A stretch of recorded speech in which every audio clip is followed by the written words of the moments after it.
नमस्कार। आज हम एक बड़े सवाल पर बात करने वाले हैं। क्या भारत का जो इतना बड़ा आईटी सेक्टर है वो एक और जबरदस्त छलांग लगाने के लिए तैयार है, ठीक वैसे ही जैसे कुछ साल पहले हुआ था। एआई के इस दौर में हम यही जानने की कोशिश करेंगे कि क्या सच में इतिहास खुद को दोहराने वाला है। देखिए, एआई अब सिर्फ कोई टेक्नोलॉजी की बात नहीं रह गई है। ये हमारी हेल्थ केयर से लेकर हम अपने पैसे कैसे मैनेज करते हैं, सब कुछ, मतलब सब कुछ बदल रहा है। ये एक ऐसी क्रांति है जो हर इंडस्ट्री को जड़ से हिला रही है। तो असली सवाल तो यही है, भारत का आईटी पावर हाउस जिसने पूरी दुनिया में अपना लोहा मनवाया है, क्या वो इस एआई रेवोल्यूशन को लीड करने के लिए तैयार है? या कहीं ये एक ऐसा मौका तो नहीं जो हमारे हाथ से निकल जाएगा? भविष्य के बारे में पक्के तौर पर कहना तो मुश्किल है, लेकिन अतीत हमें कुछ इशारे, कुछ सुराग जरूर दे सकता है। और इस मामले में हाल ही में जो क्लाउड बूम आया था, वो हमें एआई के भविष्य के बारे में बहुत कुछ सिखाता है। यहाँ एक बहुत ही दिलचस्प पैटर्न है। जरा 2016-18 के क्लाउड बूम को याद कीजिए। शुरुआत में कंपनियों ने इंफ्रास्ट्रक्चर बनाने में बहुत पैसा लगाया, जिससे ग्रोथ थोड़ी धीमी रही। ये था दर्द का दौर। लेकिन जैसे ये फाउंडेशन तैयार हुई, सर्विसेज में एक जबरदस्त बूम आया, और ये था लाभ का दौर। अब जो तर्क दिया जा रहा है वो ये है कि एआई भी ठीक इसी रास्ते पर है। हम अभी इन्वेस्टमेंट वाले दर्द के दौर में हैं और लाभ का दौर बस दरवाजे पर ही है। तो ये मौका, ये अपॉर्चुनिटी आखिर आएगी कहाँ से? इसका जवाब एक बहुत ही सिंपल से शिफ्ट में छिपा है, हार्डवेयर से सर्विसेज की तरफ। सोचिए, अभी तक एआई पर जितना भी पैसा खर्च हुआ है ना, वो सब उसकी फाउंडेशन बनाने में गया है। मतलब बड़े बड़े डेटा सेंटर्स, पावरफुल चिप्स और बाकी का इंफ्रास्ट्रक्चर। ये है हार्डवेयर का दौर, जहां सारा पैसा नींव डालने में लग रहा है। लेकिन असली पैसा और असली ग्रोथ तो तब आएगी जब इस फाउंडेशन के ऊपर एप्लीकेशंस और सर्विसेज बननी शुरू होंगी, बिल्कुल वैसे ही जैसे क्लाउड के साथ हुआ था। और यही वो सर्विसेज का दौर है जिसका भारत की आईटी कंपनियों को बेसब्री से इंतजार है।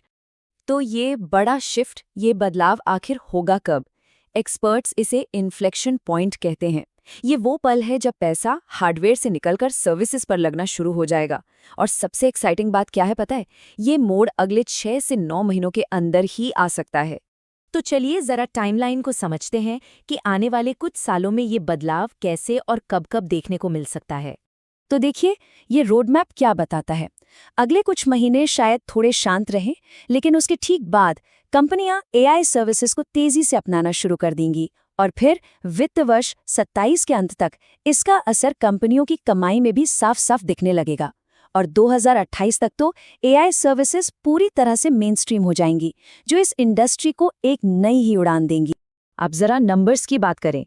ये उछाल कितना बड़ा हो सकता है? अनुमान ये है कि इंडस्ट्री की ग्रोथ रेट जो आज 3 से 4% है, वो 2028 तक बढ़कर 8 से 9% हो जाएगी।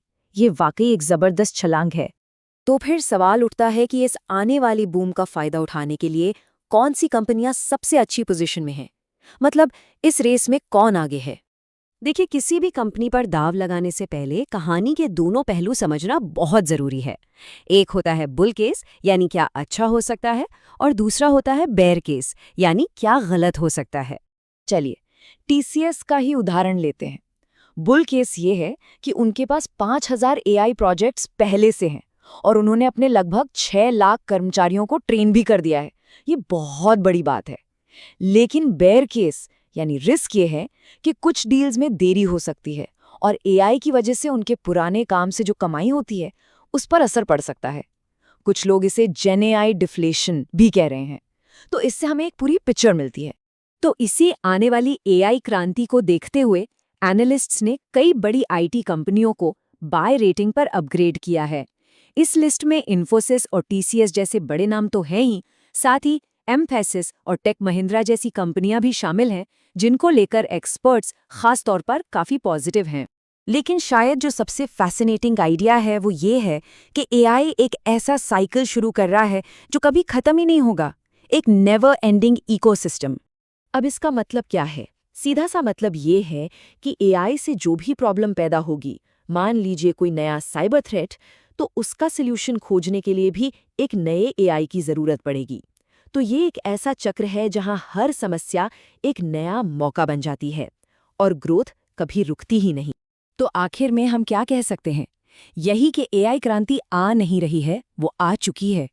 अब सवाल ये नहीं है कि क्या होगा, सवाल ये है कि कितनी तेजी से होगा। और भारत का आईटी सेक्टर इस बदलाव के तूफान के ठीक बीचों बीच खड़ा है।